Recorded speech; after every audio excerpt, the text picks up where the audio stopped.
Assalamualaikum warahmatullahi wabarakatuh. Eh, Alhamdulillahirabbil alamin. Wassalatu wassalamu ala nabiyil amin.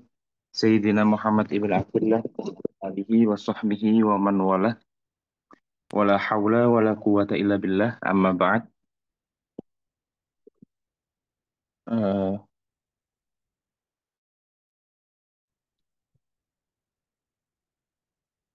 ya, Alhamdulillah di pagi hari ini kita masih dipertemukan kembali, ya. Jadi karena saya masih berada di luar kota, ya, ini insya Allah kita lanjutkan di pengajian kita di halaman ke-15. Silakan dibuka semuanya di halaman 15 masing-masing.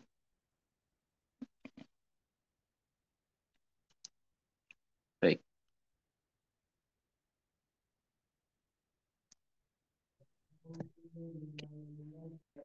Alhamdulillah. Bismillahirrahmanirrahim. Alhamdulillahirabbil alamin wassalatu wassalamu ala nabiyil amin Sayyidina Muhammad ibn Abdullah wa ala alihi wa sahbihi wa man walah. Wala hawla wala quwata illa billah. Ini saya izin terlebih dahulu karena setelah acara kemarin, ya apa namanya, peci saya hilang, ya. Peci saya ke apa hilang, entah kemana gitu. Jadi belum sempat untuk beli peci lagi, insya Allah nanti baru, ya, nanti sore, ya, karena masih berada di luar kota. Baik, silakan dibuka di halaman 15, ya teman-teman semuanya. Qala Zaid ibn Thabit. Nah, ini masih menceritakan tentang bagaimana seorang Zaid bin Thabit ini diperintah oleh sahabat Abu Bakar As-Siddiq untuk menulis daripada wahyu. Ya. Qala Zaid ibn Thabit, berkata Zaid bin Thabit, wa Umar, dan Sayyidina Umar, indahu, di sisi Zaid tersebut, jalisun, Umar sedang duduk, la yatakallam, tidak berbicara sama sekali. Jadi apa namanya, ini menceritakan bahwasanya ketika Zaid ini diperintahkan oleh si Abu Bakar, itu di pinggirnya juga ada Umar, tapi Umar tidak berbicara sama sekali kepada Zaid. Faqala Abu Bakar, maka Abu Bakar pun berkata, innaka rajulun syabun aqilun wala nattahimuk.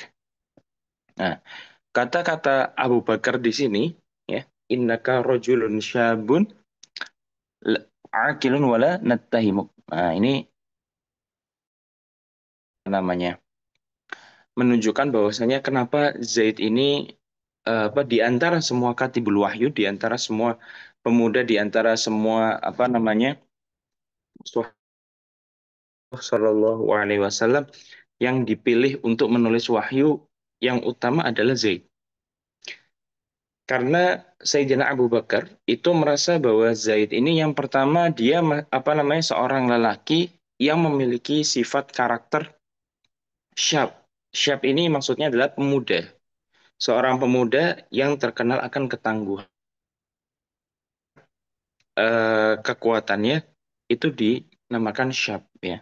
Jadi pemuda itu kan masih aktif, semangatnya masih menggebu-gebu, semangatnya masih tinggi. Nah, itu kenapa Sayyidina Abu Bakar ini memilih seorang Zaid ibn Sabit, karena semangatnya itu masih tinggi, ya. Kalau misalnya kita memilih orang tua atau memilih siapapun, mungkin ada waktu dia untuk letih atau ini. Tapi kalau pemuda itu dia kemana-mana dia apa namanya tidak merasa letih, tidak merasa lelah gitu. Semangatnya masih berkoar-koar. Ya.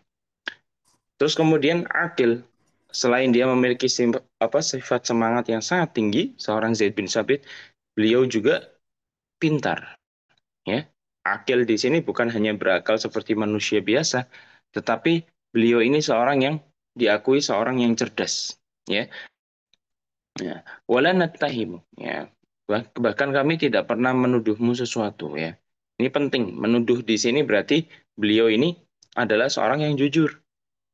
Beliau seorang yang amanah, ya, sampai tidak ada orang yang pernah menuduh beliau aneh-aneh. Kemudian kunta taktubul wahya li Rasulillah sallallahu alaihi wasallam fatatba'ul Qur'ana fajma'hu. Nah, kata Sayyidina Abu Bakar, engkau kan pernah menulis apa wahyu Al-Qur'an bagi Rasulullah sallallahu alaihi wasallam. Terus kemudian kamu mengikuti fase perkembangan atau proses perkembangan daripada Al-Qur'an tersebut. Maka kumpulkanlah Al-Qur'an tersebut. Nah, ya. Ini menunjukkan bahwasanya kenapa juga Abu Bakar memilih seorang Zaid bin Sabit karena beliau juga Zaid ini selama Rasulullah masih hidup ketika beliau menulis wahyu daripada Al-Qur'an, seorang Zaid bin Sabit ini juga adalah orang yang mengikuti daripada fase-fase perjalanan Al-Qur'an tersebut. Ya, jadi beliau tidak serta-merta mengikuti saja, tapi beliau ketika menulis wahyu, beliau mungkin mengetahui apa sebab nuzulnya, kemudian beliau mengetahui kisah-kisah apa yang terjadi ketika turunnya Al-Quran. Fajma'hu, maka ini kalimat amr, ya, perintah daripada Abu Bakar kepada Zaid bin Sabit untuk mengumpulkan daripada Al-Quran itu sendiri. Ya.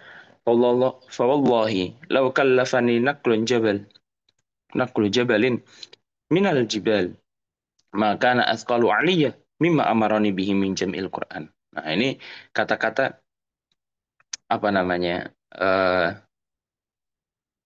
apa seorang Zaid bin Sabit ketika ketika merespon perkataan Abu Bakar untuk mengumpulkan Al-Qur'an, kata Zaid bin Sabit, demi Allah, aku dibebankan kepadaku suatu tugas untuk memindah suatu gunung. Ini kan apa namanya majas saja ya. Ini majas hiperbola apa kalau bahasa Indonesianya ini alay gitu. Ya sebenarnya beliau tidak bisa juga untuk memindahkan suatu gunung. Ya, tapi ini apa namanya menunjukkan bahwasanya majas tentang perintah yang diperintahkan atau sesuatu yang diperintahkan oleh Sayyidina Abu Bakar ini terasa berat sekali, terlalu berat untuk beliau lakukan. Maka dari itu beliau mengatakan demikian.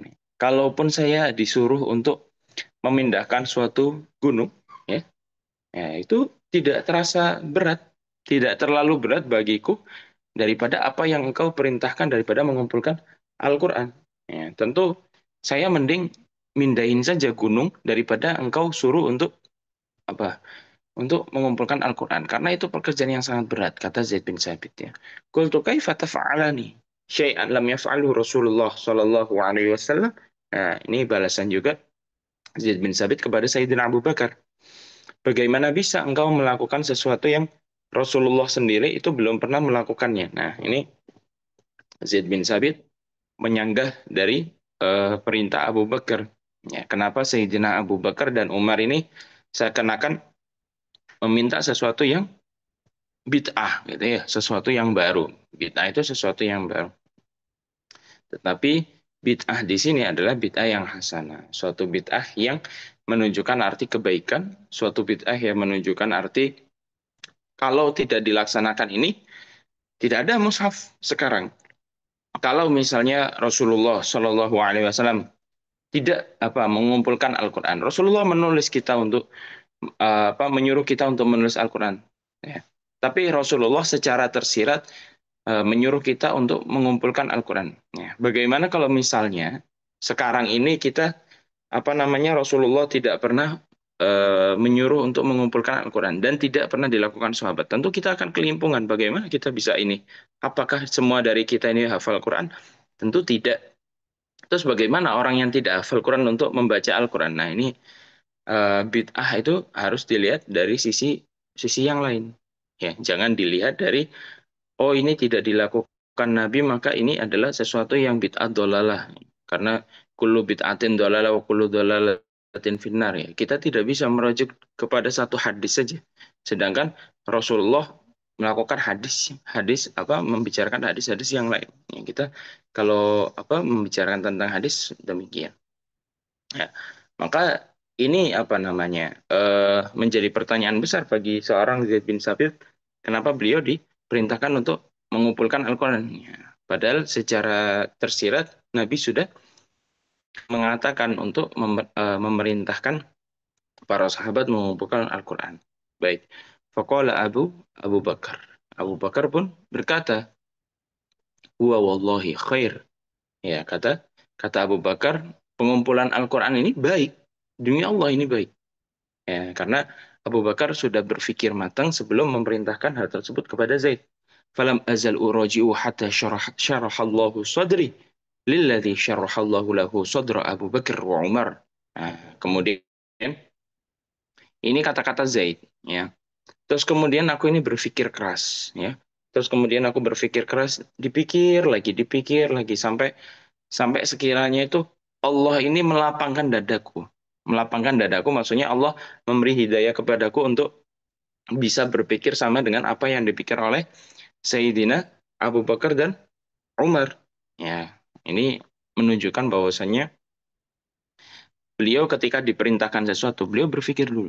Beliau berpikir dulu. Jadi kita apa namanya agar meyakinkan atas apa yang diperintahkan kepada kita, itu seorang Zaid bin Sabit mengajarkan bahwasanya kita juga harus apa namanya minta waktu untuk berpikir ya, berpikir secara bulat, berpikir secara matang, baru kita melaksanakan tugas tersebut. Jangan tiba-tiba ketika kita melakukan kita banyak penyesalan atau banyak nadem atau banyak pertanyaan yang berputar di pikiran kita. Ya.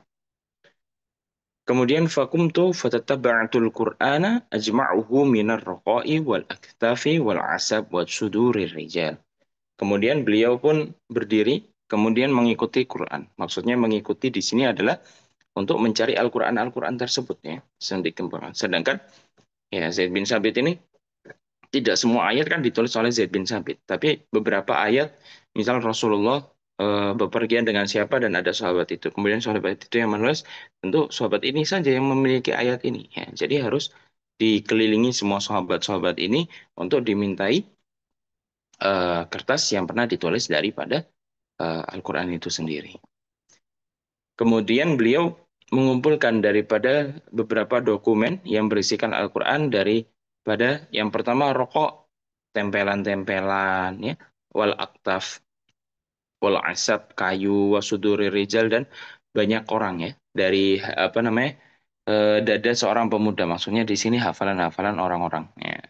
Jadi beliau setiap orang yang pernah menghafal Quran atau orang yang pernah nulis Quran didatengin rumahnya. Kamu punya ayat yang mana? Kamu punya yang ini? Kamu yang punya yang mana? Nah, itu semuanya dikumpulkan.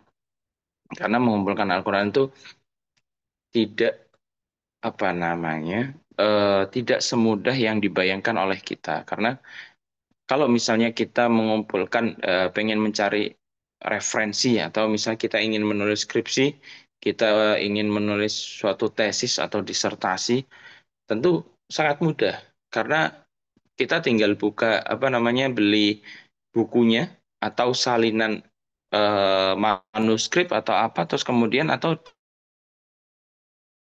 nah sedangkan zaman dahulu orang yang hafal Quran itu kan disebar Rasulullah ke daerah-daerah tertentu. Kalau misalnya beliau ada di Madinah dan si penghafal Qurannya ada di Irak, ya pasti beliau harus ke Irak untuk mengumpulkan. Ya, jadi perjuangannya tentu lebih lebih besar. Ya. Nah, kemudian hatta wajadtu min surati Taubah ayataini ma'a Khuzaimah al-Ansari lam ajidhuma ma'a ahadin ghairi. Nah, terus kemudian beliau menemukan ada beberapa ayat daripada surat Taubah yakni dua ayat hafal. Misalnya ini yang hanya dihafal oleh Ibnu Khuzaimah Al-Ansari. Lam ajidhuma min ahadin ghairi. Yang aku tidak temukan pada salah seorang yang lainnya. Maksudnya bagaimana ini? Begini, ketika Al-Quran itu dihafal, misalnya begini, Rasulullah berpergian di suatu kebun kurma misal. Terus kemudian ada yang membersamai Rasulullah, entah itu siapapun sahabatnya. Kebetulan saat itu Rasulullah Shallallahu Alaihi Wasallam pergi bersama dengan sahabat Ibnu Khuzaimah Al Ansori. Nah ini cuma pergi berdua. Terus kemudian turun ayat dari Allah lewat malaikat Jibril kepada Nabi. Terus kemudian karena hanya Ibnu Khuzaimah saja yang ada, kemudian Ibnu Khuzaimah saja yang menulis ayat ini. Nah, akhirnya hanya dua ayat ini yang pernah ditulis oleh Ibnu Khuzaimah dalam suatu kertas atau perkamen itu yang hanya dimiliki oleh Ibnu Khuzaimah. Nah, tapi beda halnya dengan misalnya ayat yang turun misalnya Qul a'udzu birabbin nas. Itu turun ketika Rasulullah Shallallahu Alaihi Wasallam bersama dengan banyak sahabatnya di Masjid Nabawi misal. Tentu banyak yang menulis, banyak yang menghafal, banyak langsung minta penjelasan. Nah, ini jadi Al-Quran itu turunnya itu tidak bisa diprediksi, ya. Apakah semuanya itu menulis daripada Al-Quran? Apakah ada orang-orang tertentu yang menulis Al-Quran? Karena kasusnya Al-Quran ini adalah kita tidak tahu Rasulullah ini apakah dengan salah seorang sahabat saja atau banyak sahabat atau ketika dakwah di masjid baru ayat turun. Ya. Jadi ketika seorang Zaid bin Sabit ingin mengumpulkan Al-Quran, beliau apa namanya menemukan bahwasanya Ibnu Khuzaimah ini pernah pergi bersama Rasulullah dan pernah menulis dua ayat dari surat Taubah yang berbunyi laqad ja'akum rasulun min anfusikum azizun 'alaihi ma anittum harisun 'alaikum ila akhirihima sampai akhir dari dua ayat itu yang sahabat-sahabat lain tidak memiliki ayat itu. Ya maksudnya tidak memiliki tulisan daripada ayat-ayat tersebut. Baik. Wa kanat as-suhuf allati jama'a fiha al-Qur'an 'inda Abi Bakar hatta tawaffahu Allah, thumma 'inda Umar hatta tawaffahu Allah, thumma 'inda Hafsah bint Umar. Nah, setelah apa namanya Sayyidina Abu Bakar ini memerintahkan Zaid bin Sabit untuk mengumpulkan Al-Qur'an. Mengumpulkan Al-Quran untuk menjadi suhuf ya lembaran apa namanya ini kumpulan daripada suhuf atau mushaf. Nah, suhuf-suhuf atau lembaran-lembaran Al-Quran yang dikumpulkan oleh Zaid bin Sabit itu pertama kali pertama kali itu dikumpulkan atau maksudnya disimpan oleh Sayyidina Abu Bakar selaku khalifah yang pertama. Karena beliau juga adalah orang yang menyuruh Zaid bin Sabit untuk menulis Al-Quran itu sendiri. Ya, jadi Al-Quran atau kumpulan suhuf pertama kali itu dipegang oleh Sayyidina Abu Bakar sampai beliau wafat.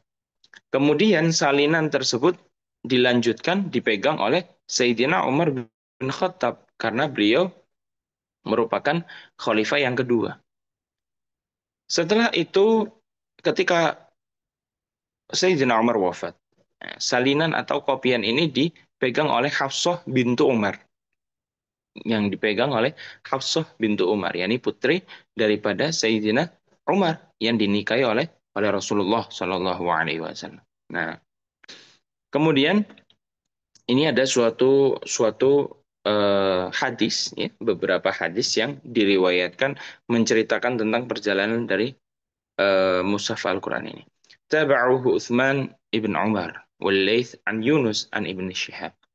Bahwasanya ada hadis daripada Uthman bin Umar dan Laits dari Yunus dan dari Ibnu Syihab. Berarti perawinya ada dua. Uthman bin Umar dan Laits dari Yunus dan Ibnu Syihab. Wa qala Laits. Nah, Laits berkata, haddatsani menceritakan kepadaku siapa yang menceritakan Abdurrahman bin Khalid daripada Ibnu Syihab.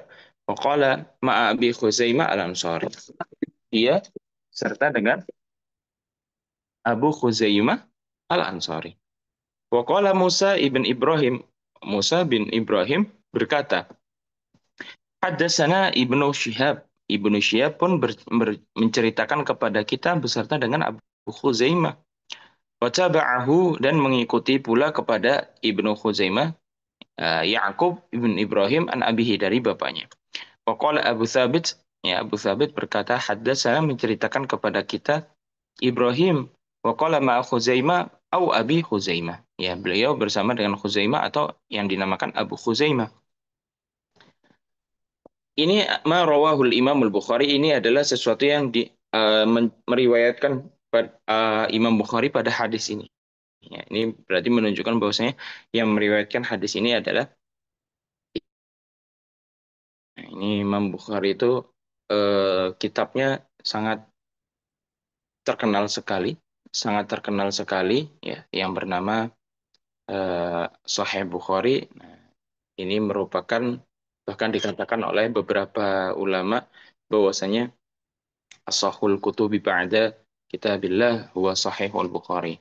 Kitab yang paling sahih setelah Al-Quran, maksudnya benar, itu merupakan Sahih Bukhari. Karena banyaknya hadis sahih yang terdapat dalam Sahih Bukhari. Dan ribuan pula yang ditulis hadis Nabi di dalamnya.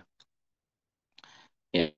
Di Maudu'i Jam'il Quran wa Tadwinihi. Nah, dalam riwayatnya Imam Bukhari ini dituliskan ya dalam tema atau judul pengumpulan Al-Quran dan cara kepenulisannya. Ya. Wa tilka riwayatu wa amsaluha tu'tabarul aslu fi hadzal maudu'. Dan riwayat ini dan yang serupa dengan riwayat-riwayat ini itu dianggap menjadi dasar pokok daripada judul judul tentang pengumpulan Al-Quran dan juga penulisan Al-Quran. Wa hiya sharihatun fi an Al-Quran lam yurtab. Nah, ini menjadi suatu kejelasan bagi kita bahwasanya Quran itu belum disusun sepenuhnya. Ya, ini karena kita melihat riwayat ini, kita bisa mengambil kesimpulan bahwasanya ternyata Al-Quran itu sebelumnya memang belum pernah disusun di zaman Nabi. Ya, jadi disusunnya memang zaman sahabat. Tapi penulisan Al-Quran di dalam kertas atau di dalam lembaran-lembaran yang lain, perkamen, itu sudah ditulis pada zaman Nabi. Tapi pengumpulannya belum terjadi. Walam yudawwan fi hayati Rasulillah Shallallahu Alaihi Wasallam. Dan Quran ini belum ditulis pada zamannya Rasulullah, pada ketika masa hidupnya Rasulullah. Wa innama baqiya fi surati ajza, akan tetapi Quran ini tetap dalam penggalan-penggalan. Maksudnya ya penggalan itu adalah dalam carikan-carikan perkamen atau kertas yang dimiliki oleh para para sahabat. Wa qarasdisa mufarraqah 'indan nas, dan catatan-catatan yang terpisah yang berasal yang dipegang oleh manusia-manusia, maksudnya para sahabat. Wadhallal amru hakadha. Dan perkara ini tetap seperti ini ya. Ila anja'at harbul yamamah, sehingga terjadi suatu peperangan Yamamah. Wa tilkal harbud durus binata ijr rohibah. Nah, itu merupakan suatu peperangan yang sangat brutal ya. Dikatakan brutal itu karena hampir semua ya, semua yang hafal Quran daripada umat muslim itu di peperangan Yamamah itu dengan akibat yang sangat mengerikan. Wadhahayaha al-gelimangan. Hiya allati afja'at. Perang Yamamah ini adalah suatu perang yang sampai mengagetkan Sayyidina Umar. Nah, ini istilahnya begini. Kita ada yang hafal Quran ya. Kita misalnya memiliki murid atau memiliki teman-teman yang menghafal Quran. Terus kemudian eh, eh, ketika mereka melakukan suatu perang ya, nah, sedangkan hafal Quran itu nggak semuanya bisa. Seperti di zaman sekarang, hafal Quran itu bukan sesuatu yang sehari jadi ya. Tentu perlu pengorbanan, perlu perjuangan, perlu dedikasi, perlu waktu, tenaga. Ya. Tentu istilahnya beliau istilahnya nggak semuanya itu hafal Quran, beberapa saja. Terus kemudian orang-orang yang hafal Quran ini diikutkan untuk perang. Terus kemudian wafat di dalam peperangan. Tentu ini menjadi suatu pertanyaan loh. Terus ini gimana? Kalau orang-orang yang ngafal Quran langsung dari Rasulullah terus wafatnya, terus siapa yang melanjutkan untuk hafal Quran? Nah, ini tentu harus ada yang melanjutkan estafet mereka untuk menghafal Quran. Nah, ini masalahnya Rasulullah sudah wafat. Nah, kalau Rasulullah sudah wafat, terus ini orang-orang yang baru mau menghafal Quran ini mau ke siapa? Tahu ayat-ayatnya pertama. Terus yang kedua, setoran Al-Qurannya kepada siapa? Kalau nggak ke guru-guru penghafal Al-Quran ini. Nah, ini jadi suatu pertanyaan daripada Sayyidina Umar kepada Sayyidina Abu Bakar. Ini kalau semuanya banyak yang meninggal, banyak yang wafat, terus siapa yang bakal melanjutkan tentang estafet Al-Quran ini? Ya. Wa alqat fi rawa'ihi daruratan jam'il Quran. Akhirnya beliau apa namanya berpikir bahwasanya oh ini sudah waktunya, sudah sangat penting bagi kita untuk mengumpulkan Al-Qur'an. Dengan peristiwa seperti ini tentu menjadi apa namanya titik balik bagi umat muslim untuk mengumpulkan Al-Qur'an. Kalau misalnya tidak seperti itu pasti akan banyak sesuatu yang mengerikan terjadi. Ditakutkan bahwasanya ketika peperangan, ya ketika semua peperangan diikutkan, terus kemudian tambah banyak yang meninggal, tentu Al-Quran ini butuh perlindungan yang nyata, tidak hanya bentuknya di dalam dada-dada orang-orang ini, orang-orang menghafal Al-Quran, tapi juga ditulis, ya ditulis. Ya. Qabla an ta'kul al-huruf mimma yahfadha. Bahkan beliau kata kata beliau ya, ini wajib ini. Kata beliau dengan tegas ya, memang Sayyidina Umar ini memang orangnya sangat tegas. Kita wajib sekali untuk eh, menulis Al-Qur'an ini sebelum sebut memakan banyak korban orang-orang yang menghafal Al-Qur'an. Ini menggambarkan bahwasanya sangat pentingnya kita untuk menulis Al-Qur'an ya. Apalagi kalau misalnya orang-orang tersebut itu banyak yang meninggal. Ini kalau ceritanya meninggal semua atau dimakan usia, ya, yang menjaga Al-Quran ini siapa? Ya, ini merupakan kalau di dalam usul fikih syaddu dzara'i, sebelum terjadi suatu zari'ah atau sesuatu yang mengerikan, sesuatu yang buruk, kita mencegahnya terlebih dahulu. Ya. Nah, ini merupakan termasuk syaddu dzara'i. Tsumma huwa aqna'a khalifata Rasulullah Abu Bakar. Ya, kemudian beliau berusaha untuk meyakinkan daripada Abu Bakar ini, ayo, ini kita harus melakukan ini. Ya. Ini merupakan bukti juga kedekatan daripada Sayyidina Abu Bakar ya dengan Sayyidina Umar bin Khattab. Hatta iktana bi kalamih wa amara bi jam'ihi wa tadwinihi. Ya, sehingga karena disemangati, dimotivasi, terus omongin terus-terusan oleh Sayyidina Abu Bakar, Sayyidina Umar, Abu Bakar pun akhirnya mengikuti perkataannya, ya, mengikuti perkataan dan akhirnya mau dan juga menerima nasihat daripada Sayyidina Sayyid untuk mengumpulkan Al-Quran tersebut dan untuk menuliskan Al-Quran tersebut.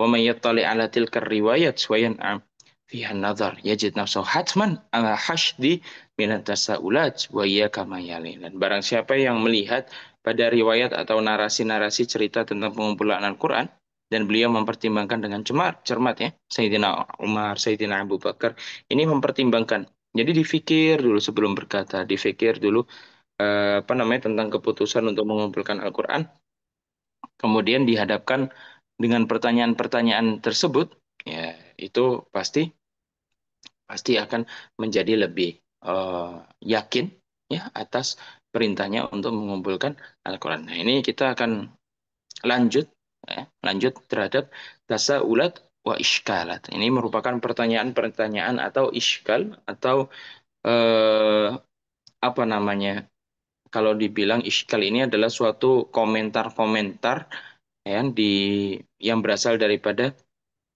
orang misalnya Yahudi, orang Kristiani ya terhadap Al-Qur'an. Jadi ini komentar-komentar negatif ini muncul karena memang mereka merencanakan atau memang menginginkan daripada umat Islam ini sendiri untuk mempertanyakan tentang agama kita. Nah, kita harus berpegangan teguh pada ayat Al-Qur'an ya. Yang pertama bahwasanya walan tarda ankal yahudu walan nasara hatta tattabi'a millatahum. Bahwasanya orang Yahudi dan orang Nasrani ini memang tugasnya atau memang keinginannya mereka itu adalah membuat kita ragu terhadap agama kita, membuat kita ragu terhadap Allah, membuat kita ragu terhadap keaslian keaslian Quran, membuat ragu tentang keaslian daripada apakah Rasulullah itu benar Nabi. Nah, pertanyaan atau eh, iskal atau keraguan ini muncul ya disebabkan yang pertama itu memang karena beliau-beliau ini, orang-orang Yahudi Nasrani, itu tidak akan ridho dengan apa yang kita imani, apa yang kita miliki. Mereka tidak akan ridho. Mereka ridho sampai kita masuk ke dalam agama mereka dan ikut dalam apapun yang mereka yakini. Ya. Jadi sampai kapanpun orang Yahudi Nasrani itu selalu akan membuat komentar negatif tentang agama Islam, membuat apa namanya benih-benih permusuhan di antara orang Islam, membuat benih-benih apa namanya tentang bahwasanya Al-Quran ini bukan sesuatu yang orisinil dan lain sebagainya. Itu memang orang-orang ini katakan dengan tujuan bahwasanya kita ini meragukan dari Al-Quran itu sendiri. Ya, jadi jangan sampai dengan pertanyaan ini terus kemudian kita bertanya di dalam pikiran kita bahwasanya oh iya ya Al-Quran itu begini begini begini. Nah, itu padahal hanya eh, apa namanya ajakan atau merupakan suatu eh, atau suatu pemikiran-pemikiran yang hanya dimiliki orang-orang musyrik ya. Ya, seperti halnya berikut. Iskal yang pertama, hal farqa Rasulullah sallallahu alaihi wasallam ashabah wa ghadara dunya wa lam yajma' al-Qur'an. Ya, apakah Rasulullah itu berpisah dengan para sahabatnya atau meninggalkan para sahabatnya dan beliau meninggalkan daripada dunia. Sedangkan ya, maksudnya kenapa Rasulullah itu wafat dahulu? Ya, sedangkan beliau itu belum pernah menyusun daripada Al-Quran, belum pernah walam yudawwinhu dan belum pernah menuliskan Al-Quran itu sendiri, walam yuratibhu dan belum belum pernah mengatur daripada Al-Quran itu sendiri, walam yuhassinhu dan beliau apa namanya ketika meninggalkan dunia apakah tidak ingin melindungi daripada Al-Quran tersebut, walam yahkumil aswar haulahu. Ya, dan beliau juga belum pernah mempererat daripada tembok-tembok perlindungan untuk Al-Quran ini sebelum sehingga Sayyidina Umar ini harus berpikir teras untuk melindungi Al-Quran. Apakah beliau itu apa namanya tidak membuat tembok yang kokoh untuk melindungi Al-Quran? Walam yatma'in illa hifdihi. Nah, ini kata-kata orang-orang itu ya. Iskal. Iskal itu ya bisa dibuat komentar negatif gitu ya. Dan beliau tidak meyakinkan dirinya untuk memelihara Al-Quran wasiyanatihi minadh-dhaya dan apa melindungi Al-Quran tersebut daripada kehilangan-kehilangan. Ma'anahu lam yakun hunaka syai'un yakhulu dunahu wa duna jam'il Quran. Padahal beliau ini tidak ada sesuatu yang menghalangi beliau untuk mengumpulkan Al-Quran. Kalau beliau menyuruh pun bisa langsung. Balil asbab kulluha kanat muwatiyatan. Akan tetapi dengan sebaliknya, alasannya itu malah menguntungkan untuk beliau. Wa kanatid dawa'i mutawafiratan di jam'ihi. Dan juga alasannya ada untuk beliau mengumpulkan Al-Quran dan juga menuliskan Al-Quran. Nah, ini pertanyaan daripada orang Kristen dan orang Yahudi, orang-orang musyrik, bahwasanya kenapa Rasulullah itu sebelum wafat? Nah, sebelum wafat malah nggak mengumpulkan Al-Quran tersebut atau menuliskan Al-Quran itu dahulu ya sebelum beliau benar-benar meninggalkan dunia atau wafat. Kenapa beliau tidak berpikir secara apa namanya, secara panjang bahwasanya Al-Quran itu apa namanya harus ditulis pada zaman beliau, pada zaman beliau, ya. Sampai-sampai sahabat itu kelimpungan untuk menulis Al-Quran di zaman Abu Bakar. Kenapa Rasulullah tidak berpikir bahwasanya kita harus membuat tembok yang kokoh untuk Al-Quran, melindungi Al-Quran? Kenapa? Gitu? Nah, ini merupakan suatu apa namanya pertanyaan dari ya, tujuannya adalah untuk mempertanyakan orisinilitasnya dari Al-Quran ya keaslian daripada Al-Quran ini hanya tujuannya membuat ragu kita saja ya. Saya pernah ditanya oleh salah seorang Kristen ya kenapa Rasulullah tidak pernah mengumpulkan Al-Quran. Ya. Katakan bahwasanya Rasulullah itu begini, Rasulullah Al-Quran itu kan ditulis. Itu harusnya ya apa namanya? Ketika ayat-ayatnya itu sudah lengkap. Semua ayat turun lengkap daripada Allah, kemudian baru mengumpulkan. Nah, Al-Quran ini turunnya itu tidak apa namanya? Tidak sistematik. Tidak besok turun, terus kemudian lusa turun dengan dua ayat. Tidak teratur demikian. Jadi ketika turunnya ayat apa, sekarang besok turunnya dari surat ayat apa. Ayat dari surat apa. Nah, tentu ini kan berbeda. Mungkin hari ini saya apa namanya Rasulullah turun surat Al-Qadar. Terus kemudian besoknya surat At-Taubah. Ini kan mungkin saja bebas. Allah melakukannya yaf'alu ma yasha. Allah terserah. Allah demikian. Ya. Nah, ini tentu menjadi iskal atau menjadi pertanyaan pertimbangan bahwasanya kenapa Rasulullah tidak menulis ya karena Al-Qur'an ini turunnya acak, tidak secara teratur atau sistematik. Nah, setelah demikian untuk menulis ini butuh waktu untuk ini ditaruh di ayat ini. Ini ditaruh. Nah, Rasulullah sudah memberikan kodifikasi tentang Al-Qur'an itu terhadap sahabatnya. Ketika Rasulullah ingin mengumpulkan Al-Qur'an, itu waktunya sudah sangat-sangat mepet dari waktu ke wafatnya beliau. Karena Al-Qur'an terakhir turun, itu Rasulullah berapa hari sudah mau wafat. Tentu tidak ada waktu lagi untuk mengumpulkan Al-Quran. Sedangkan mengumpulkan Al-Quran, direvisi, dilihat lagi, dicek kembali. Ini bukan sesuatu yang butuh 1 jam, 2 jam. Tapi butuh waktu yang berbulan-bulan, bahkan bertahun-tahun. Setelah itu, Al-Quran ini dikumpulkan. Nah, masalahnya setelah apa namanya ayat terakhir daripada Al-Quran ini turun, kemudian Rasulullah itu wafat. Nah, ini alasan logisnya kenapa Al-Quran itu tidak ditulis ya atau dikumpulkan pada zaman Rasulullah karena mepetnya waktu ya mepetnya waktu tersebut. Nah, ya kenapa tidak diatur saja misalnya begini ketika At-Taubah turun ini beliau Rasulullah yang menulis tuh ini saja kumpulkan dengan At-Taubah jadi seperti rak itu disimpan. Iya, tapi Rasulullah sudah mengatakan bahwasanya Al-Quran ini tetap ditulis. Dan beliau menyuruh tulis ayat ini fi makanin kada wa kada. Tulis di tempat ini. Maksudnya ayatnya apa namanya ditaruh di eh, oh ayat ini 100 habis itu ayat beliau sudah mengatakan bahwasanya surat Al-Baqarah itu ditaruh di setelah surat sesuai tuntunan urutan Lauhul Mahfuz. Beliau sudah mengetahui itu dan beliau sudah membicarakan itu kepada para sahabat. Akan tetapi dengan sedikitnya waktu tersebut, ya, dengan waktu tersebut, akhirnya Rasulullah juga tidak sempat. Ya. Terus kemudian kalau belum sempat, apakah itu menjadi sesuatu yang tidak boleh dilakukan? Kemudian saya jawab dengan pertanyaan sangat-sangat jawaban logis. Misalnya begini, mobil itu tidak ada terjadi di zaman Rasulullah. Rasulullah hanya menunggang kuda dan unta. Kalau misalnya kita membicarakan apa yang dilakukan Rasulullah tidak bisa, ya berarti kita tidak boleh melakukan apa yang tidak dilakukan Rasulullah.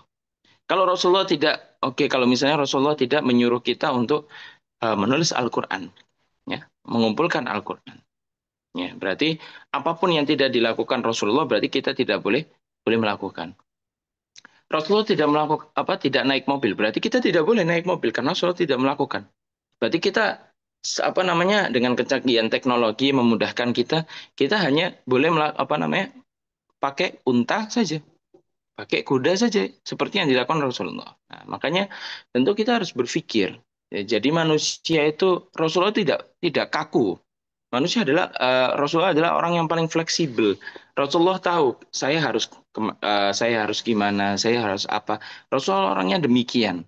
Ya, tentu ini menjadi apa namanya pertanyaan ini hanya muncul bagi orang-orang yang memang ingin memecah belah umat Islam atau ingin menghancurkan Islam dari dalam ya. Jadi bukan pertanyaan ini muncul karena mereka ini benci saja, ya. Memang pengen membuat kita ragu, ya. Ya, jadi pertanyaan-pertanyaan demikian yang jawabannya adalah logika. Ya tentu kita jawab dengan logika, ya. Ya, seperti halnya Tuhan itu memiliki anak atau tidak, ya. Kalau misalnya anaknya tiga, kalau misalnya seorang itu dapat warisan, nah siapa yang akan mengatur langit bumi? Maka bumi diatur oleh anak pertama, anak kedua atur langit. Ya, tentu tidak. Ini menunjukkan. Jadi orang-orang Yahudi, Nasrani membuat pertanyaan-pertanyaan terkesan sangat konyol itu ya. Ya memang tujuannya tidak lain tidak bukan adalah untuk meragukan orisinalitas atau keaslian daripada Al-Quran itu sendiri. Ya.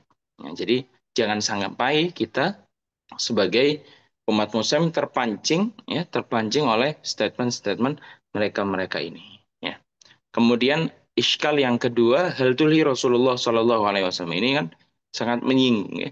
Nah, apakah Rasulullah ini tidak perhatian daripada menulis Al-Quran sampai beliau ini tidak menyuruh para sahabat untuk menulis Al-Quran. Wa huwa ala ilmin bima usibat bihil umam as-salifah ba'da rusulihim. Padahal beliau ini mengetahui apa yang terjadi pada umat-umat terdahulu, ya, setelah adanya rasul-rasul mereka, haitsu dayya'u ma ja'at bihi rusulun min kitabillah. Padahal Rasulullah ini tahu terhadap apa yang terjadi pada umat-umat terdahulu, bahwasanya mereka ini merusak, ya. Contoh orang Nasrani sendiri, ya, orang Nasrani sendiri itu kan berusaha untuk menciptakan Injil baru dari perjanjian lama menuju perjanjian baru. Mereka mengarang-arang sendiri.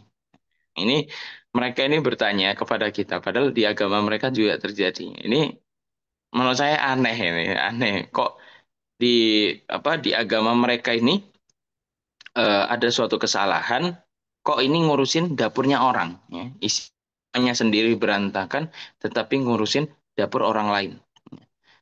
Mereka ini orang ya, Nasrani, contohnya, mereka mengubah Injil Injil dari perjanjian lama menjadi perjanjian baru. Yahudi pun sama. Nah, tetapi mereka berkata demikian. Rasulullah ini kan tahu bahwasanya yang terjadi pada umat-umat Yahudi dan Nasrani kemarin itu mereka ini merubah daripada isi atau konteks daripada Al-Quran itu sendiri. Nah, kenapa Rasulullah ini tidak berpikir demikian? Ya, tidak berpikir untuk oh ini Al-Quran ini harus dijaga. Sekiranya jangan sampai Al-Quran ini terjadi seperti atau sahabat-sahabatnya itu seperti orang-orang Yahudi dan Nasrani, ya. Nah, ini eh, apa namanya? Ini sebenarnya pertanyaan yang sangat aneh gitu. Kalau di ini bisa dibilang ini adalah sesuatu yang aneh bagaimana mereka tidak introspeksi di diri mereka sendiri, ya. Bagaimana yang terjadi pada agama mereka itu banyak suatu ini, tapi mereka lebih ingin untuk menjatuhkan Rasulullah, ya, daripada membenarkan dapur rumah mereka sendiri. Wa tala'abu bihi. Ya, bahwasanya umat-umat yang terdahulu itu bermain-main dengan ayat-ayat Tuhannya. Wa ahdatsu fihi. Kemudian membuat baru, ya, di dalam wahyu itu. Ma'amalat alaihim ahwa'uhum, ya. Mereka mencetuskan ayat-ayat baru, mencetuskan firman-firman Tuhan yang baru yang sesuai dengan hawa nafsu mereka, minta tahrifin wa tabdilin, dari suatu perubahan, ya. Seperti contoh orang Kristen itu ada perubahan daripada perjanjian lama menuju perjanjian baru, wa tabdilin, wa naqsin, ada yang dikurangin, wa ziyadatin, ada yang ditambah. Fa'alau dzalika kullah ma'ana rusulam lam yufariquhum illa ba'dama dawanu kutubahum wa hassanuha min tahrifin aw tabdilin hatta la yata'alla bi hadzal makan. Nah, ini pertanyaan daripada orang-orang ini bertanya bahwasanya kenapa Rasulullah tidak mengumpulkan Al-Qur'an? Kenapa tidak berusaha untuk menjaga orisinalitas atau keaslian daripada Al-Qur'an? Padahal Rasulullah tahu dengan apa yang terjadi pada umat-umat terdahulu. Nah, umat-umat terdahulu ini kan memang pemikiran-pemikirannya ini sangat-sangat kacau. Ya, pemikirannya sangat kacau, ingin eh, apa namanya me, apa namanya menghapus daripada firman Allah. Ya, umat-umat terdahulu ini ingin merubah daripada firman-firman Tuhannya. Nah, kalau pada ini, kenapa Rasulullah tidak mengambil pelajaran dari kisah-kisah yang lalu ya untuk diaplikasikan di agama agama Islam? Ya, kenapa Rasulullah tidak berpikir demikian? Kenapa Rasulullah tidak berusaha untuk eh, orisinalitas Al-Quran ini dijaga dengan cara menjaga orang-orangnya atau langsung mengumpulkan Al-Quran pada masa beliau?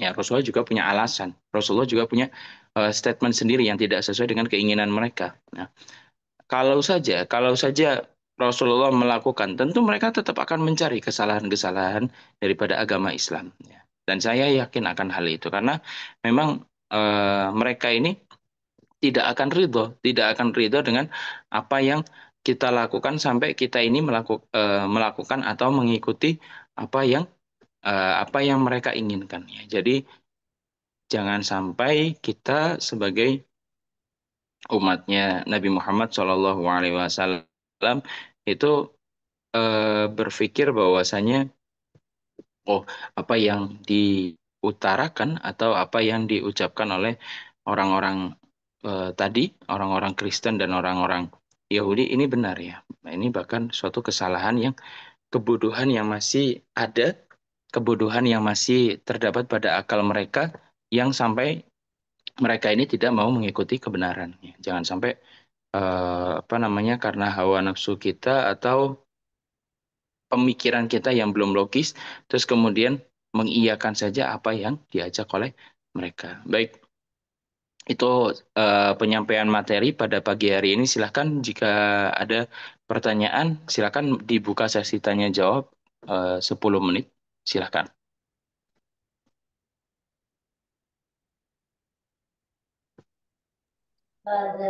Ustaz, izin bertanya, Ustaz. Iya, silahkan. Ketika di zaman Rasulullah SAW itu sahabat-sahabat yang paling banyak menulis Al-Quran itu siapa saja, Ustaz? Itu aja, Ustaz, pertanyaannya. Eh, untuk yang paling banyak memang yang terdapat dalam riwayat hadis yang pertama adalah Zaid bin Sabit. Ya, kalau siapa yang paling banyak menulis Al-Quran, yang pertama Zaid bin Sabit, yang kedua adalah Muawiyah. Ya, sedangkan orang yang paling banyak menghafal Al-Quran dan orang yang selesai setoran Quran itu Ubay bin Ka'ab. Ya, Muawiyah ini kan sahabat yang masuk masuk Islamnya ketika setelah Fatul Mekkah, Ustaz, ya. Kok bisa dia nomor dua itu? Apa karena memang beliau nih semangat atau gimana, Ustaz? ya, kalau penulisan Al-Quran itu sendiri, ya, jadi begini, Al-Quran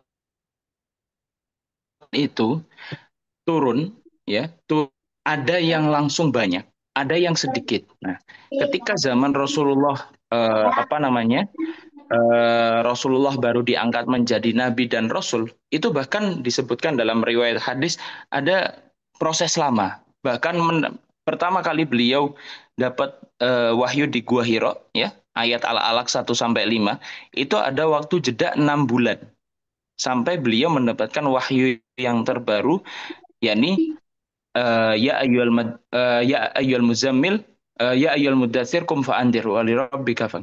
Nah, ini ada jeda 6 bulan. Berarti ini menunjukkan bahwasanya meskipun ada sahabat Islam ya baru masuk Islam, tapi seperti sekelas Muawiyah, mungkin saja sangat mungkin kiranya ya ketika setelah masuk Islam beliau ini melazimi Nabi atau bersama dengan Nabi sehingga banyak daripada ayat yang ditulis oleh beliau. Ya, sedangkan sahabat-sahabat lain itu yang menulis Al-Quran mungkin saja menulis Al-Qurannya ketika Rasulullah sedang berkhutbah atau sedang di masjid. Gitu. Tapi ketika siang hari, ketika ayat itu turun, beliau sedang pergi ke pasar. Sedangkan kalau Sayyidina Muawiyah itu memang dari Fatu Makkah ya sampai apa namanya akhir hidupnya melazimi Nabi, membersamai Nabi. Kalau yang paling banyak menulis itu memang Zaid bin Sabit. Ya, Oke, syukur, Ustaz, makasih. iya sama-sama.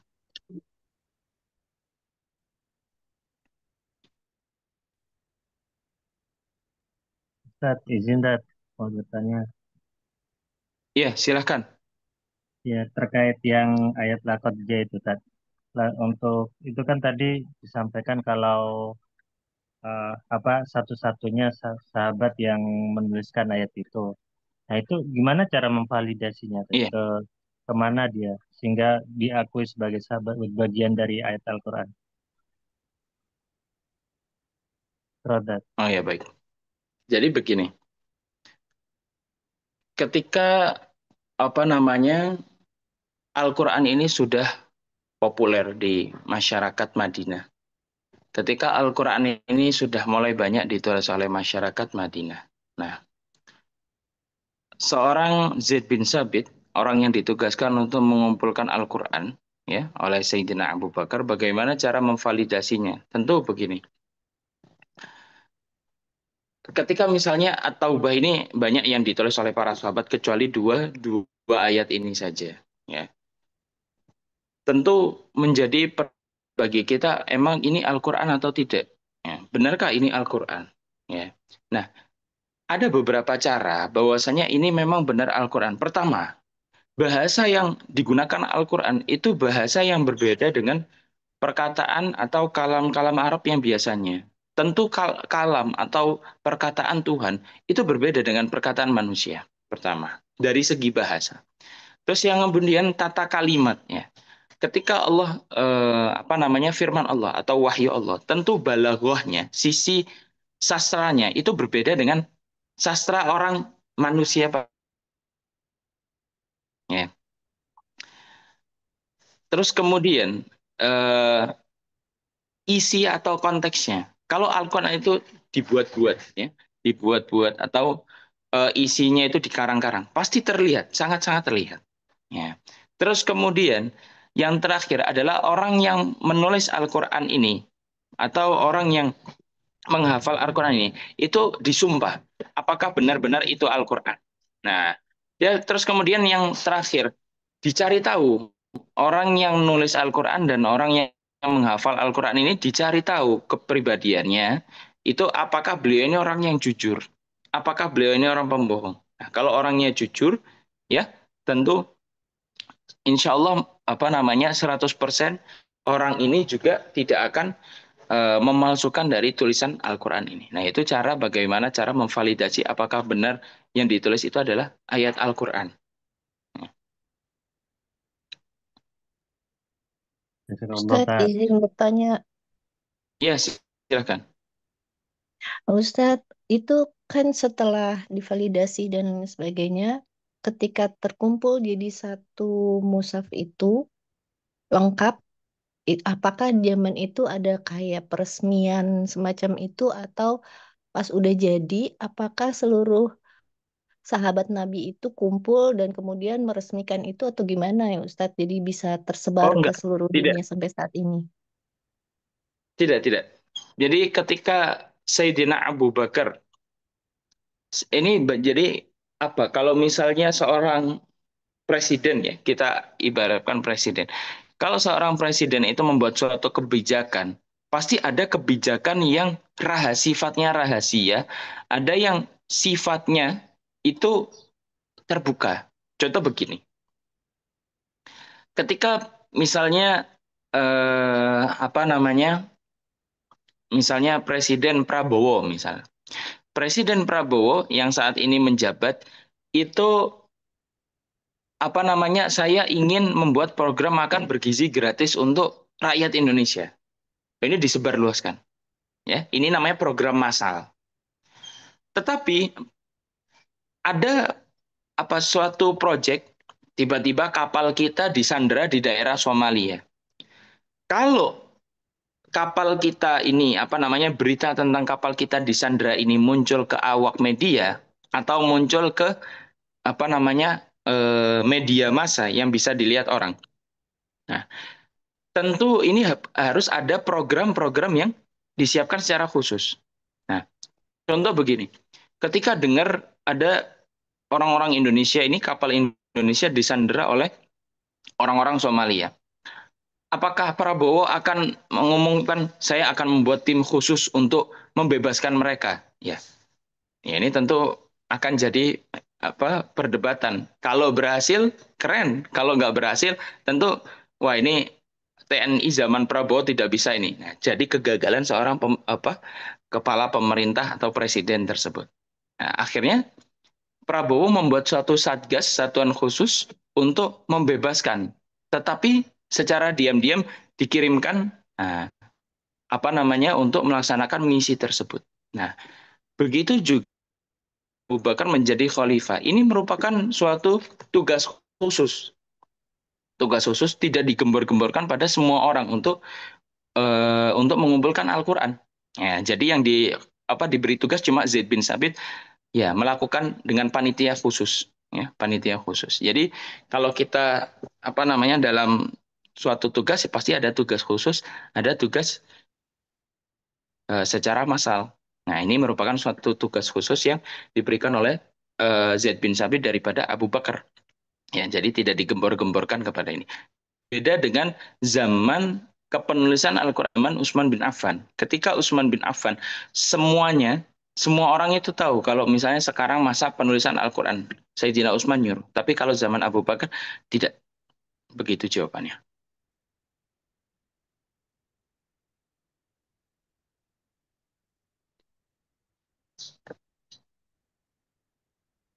Ready for a getaway? Plan your trip effortlessly with the Trip.com app. Flight, hotel, attraction tickets, all in one trip. Cara peresmiannya gimana, Ustadz?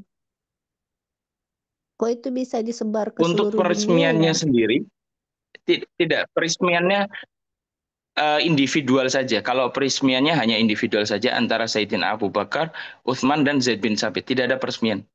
Ya, jadi Al-Qur'an yang kita bawa, mushaf yang kita bawa sekarang itu peresmiannya itu terjadi pada Khalifah Utsman bin Affan saja. Jadi yang peresmian besar-besaran tentang penulisan Al-Qur'an itu ketika zamannya Utsman bin Affan, bukan terjadi di zaman Abu Bakar.